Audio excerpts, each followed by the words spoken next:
जब पता चलता है कि बुआ की लड़की की शादी है, तो जो माँ होती है वो बोलती है कि मुझे तो हमारी नंद ने बहुत पहले बुलाया है, लेकिन करें क्या, घर की जिम्मेदारी और बच्चे और जो ढोर पशु है उनका भी देख रेख और घर भी है।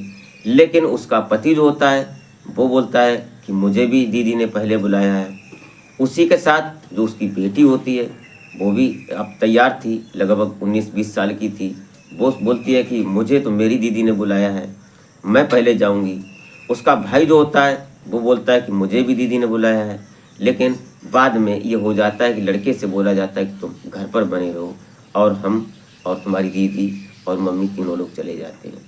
लेकिन जब वो लड़की अपनी बुआ की शादी में जाती है और वहाँ जाने के बाद जब उसकी बुआ की लड़की की विदाई हो जाती है, उसके बाद वो जो लड़की उसके मामा की जो पहुंची थी अपने बुआ की लड़की की शादी में, वहाँ जब पहुंचती है, उसके बाद जब 2-3 दिन वहाँ रुकती है, उसकी बुआ आने नहीं देती है।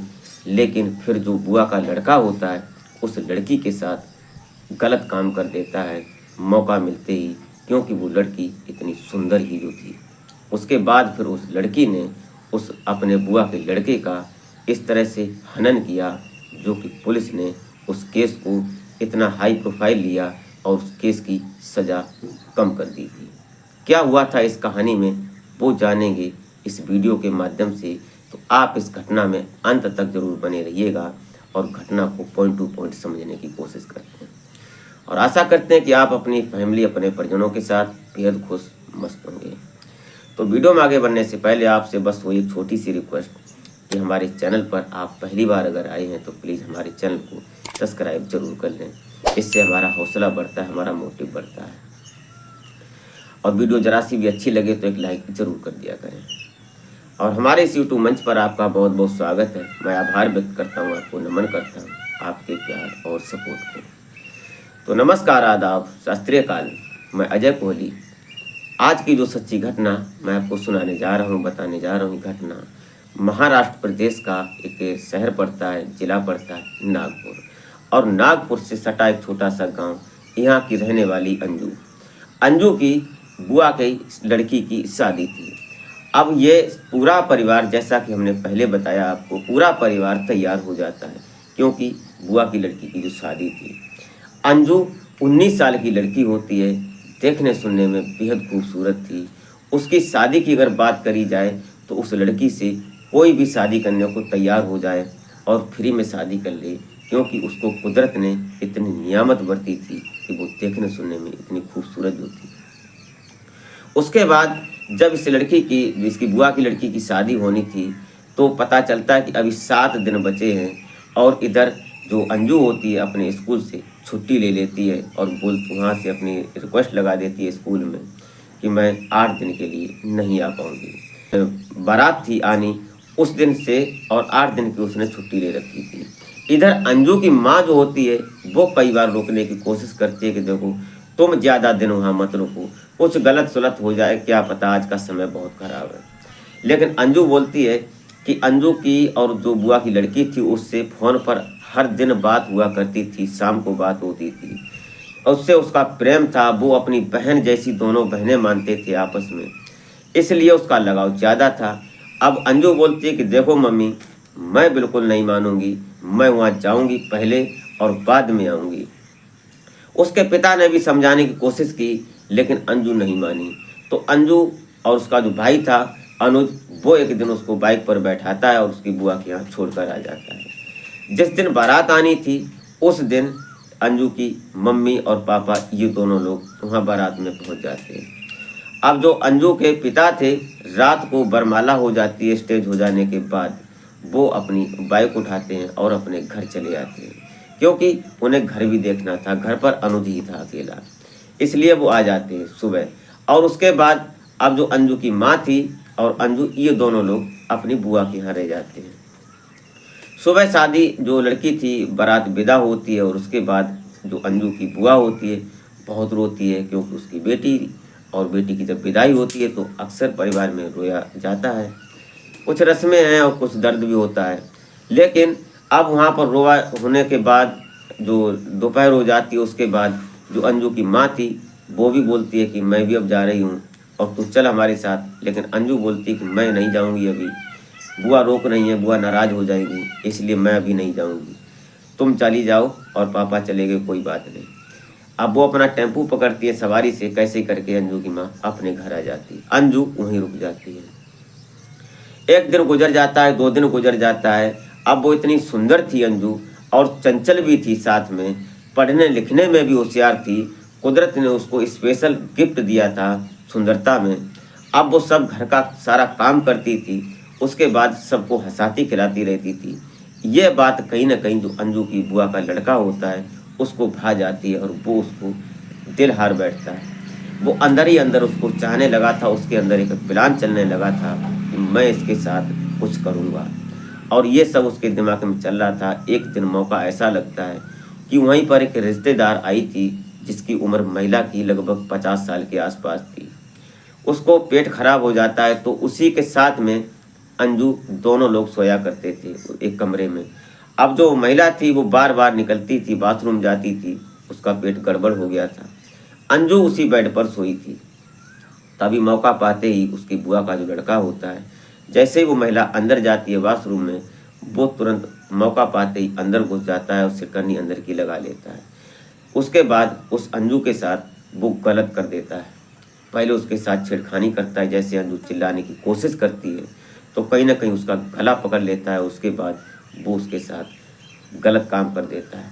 ये बात कहीं ना कहीं अंजू के दिल को चोट पहुंचा देती है। अंजू इतना घबरा जाती है कि वो रोती है, और उसके बाद वो जो लड़का था बुआ का, वो उसको धमकी देता है कि अगर तूने किसी को बताया तो तुझे मालूम नहीं कि मेरा गुस्सा 7वें आसमान पर जाएगा तो मैं क्या कर सकता हूँ। वो उसको धमकी देने के बाद अंजू उठती है, रोती हुई अपने आप को संभालती है, कपड़े पहनती है। उसके बाद वो धीरे से जब निकलने लगती है तो कहीं ना कहीं वो लड़का बोलता है कि अब तू किसको बताने जा रही, कहाँ जा रही है। तो वो कुछ बोलती नहीं है। कई बार वो पूछता है तो बोलती है कि मैं सिर्फ बाहर जा रही हूँ और कुछ नहीं, मैं किसी से कुछ नहीं कहूँगी। बाहर निकल जाती है और बाथरूम में जाती है, और बाथरूम में जाने के बाद अपने आप को मुंह धोती है, दिमाग थोड़ा ठंडा करती है। उसके बाद वहाँ से सीधा किचन में जाती है और किचन में एक चाकू लेती है, बड़ा चाकू होता है, उससे अंदर आती है और अभी वो अंदर ही था उसके साथ फिर बैठ जाती है। अब वो सोचने लगता है कि ये फिर तैयार है और मैं फिर करूँगा। वो उसको पकड़ने लगता है, हक करने लगता है, तभी वो एक चीज़ साथ में और लेकर आई थी, उसने उसके सिर पर इतनी ज़ोर से मारी कि वो धराशायी हो जाता है, गिर जाता है। उसके बाद वो चाकुओं से कई बार करती है उस लड़के के ऊपर, अपनी बुआ के लड़के के ऊपर, जो रिश्ते में उसका भाई था। उसके बाद उसका सिर काट देती है और फिर उसके प्राइवेट पार्ट को काट कर हाथ में पकड़ लेती है और वहाँ से निकल जाती है। खून से उसके सने कपड़े होते हैं, हाथ में भी खून लगा होता है, और वो लेकर सीधा वहाँ से निकल जाती है। रात्रि के लगभग 12-1 बजे का टाइम हो रहा था। जब वो वहाँ से निकलती है तो रास्ते में एक चौराहा पड़ता था, वहाँ पर पुलिस अपनी गश्त दे रही थी। जब 19-20 साल की लड़की को जब पुलिस वाले देखते हैं तो उसको रोकते हैं और उससे पूछते हैं कि तुम कहाँ जा रही हो, कहाँ से आई हो, कौन हो तुम। तो उस लड़की से जब पुलिस वाले बात कर रहे थे तो वो कहीं ना कहीं रो रही थी, और उसके हाथों पे जब उसने टार्च लगाई तो पता चलता है कि उसके हाथों में ब्लड लगा हुआ था। यह देखकर पुलिस वाले सकते में आ जाते हैं कि शायद कुछ कांड हो गया है। उसको तसल्ली से बैठाते हैं अपनी जीप में और थाने में लेकर आते हैं। उसको पानी पिलाते हैं और पानी पिलाने के बाद उससे बड़ी तसल्ली से पूछते हैं, लेकिन अंजू बोलने की स्थिति में ही नहीं थी। उसके मुट्ठी में जो बंद था मुट्ठी, वो खुलने के नाम ही नहीं ले रही थी। जो महिला पुलिसकर्मी होती हैं उनको बुलाया जाता है। उन महिला पुलिसकर्मियों ने उस लड़की की, अंजू की जब मुट्ठी खोली तो उसके हाथ में पुरुष का प्राइवेट पार्ट होता है। ये देखकर कहीं ना कहीं जो महिला पुलिसकर्मी होती है वो भी डर जाती है और अपने जो सीनियर होते हैं उनको बताती है कि ये लड़की कुछ गलत करके आई है। फिर उसको पानी पिलाया जाता है, उसको मुंह को धोया जाता है ठंडे पानी से। फिर उससे जब तसल्ली हो जाती है लगभग 1 आध घंटे के बाद, फिर जब उससे पूछते हैं तब वो बताती है कि हमने अपने बुआ के लड़के के साथ ऐसा ऐसा किया, उसने हमारे साथ ज़बरदस्ती की थी। पुलिस तुरंत उसके माता पिता का फ़ोन नंबर लेती है, उसको बुलाती है थाने में, और बुलाने के बाद फिर उससे जो संबंधित धाराएं बनती थी पुलिस अभी उस अंजू को अपने थाने में ही बैठाती है और इधर जो बुआ के घर था वहाँ कोहराम मचा हुआ था। जो उसका लड़का था उसके सिर से, उसके शरीर से खून बह रहा था, वो मरा पड़ा था। उसके बाद उसकी स्थिति को देखकर कोहराम मचा हुआ था उस शादी वाले घर में। तभी पुलिस वहाँ भी पहुँच जाती है और इधर अंजू की ढूंढ खकोल हो रही थी, लेकिन अंजू इधर थाने में बैठी थी। पुलिस उसको भी बुलाती है, उस सबको पोस्टमार्टम के लिए भेज देती है। उसके बाद उसकी पीएम रिपोर्ट आती है, लेकिन जो उसकी बुआ होती है उस अंजू को इतना भद्दा भद्दा बोलती है कि इस टाइम ने हमारे बेटे को खा लिया, इसने पता नहीं क्या गुल खिलाया हमारे बेटे के साथ, ये सब। तभी पुलिस वाले उसको डांटते हैं कि तुम्हारा दिमाग खराब है, उस लड़की ने जो किया, क्या तुम इस बर्दाश्त कर सकती है ऐसा काम। उन्होंने पूरी स्थिति बताई कि तुम्हारी लड़की के साथ तुम्हारे लड़के ने क्या किया था, ये सबूत है तुम्हारे सामने। जब उस अंग को दिखाया जाता है तो कहीं ना कहीं उसकी माँ भी अब चुप हो जाती है। फिर उसको, लड़की को ऐसे पुलिस वाले बरी नहीं कर सकते थे, क्योंकि आत्मरक्षा के तहत कोई भी महिला या पुरुष अपनी जब जान पर आ जाए नौबत, तो अपनी आत्मरक्षा के लिए कुछ भी कर सकता है उस समय। उसमें धाराएं तो लगती हैं संविधान में, हर प्रकार की जो अपराध हैं उनमें धाराएं तो हैं, लेकिन उनमें कुछ रियायत होती है।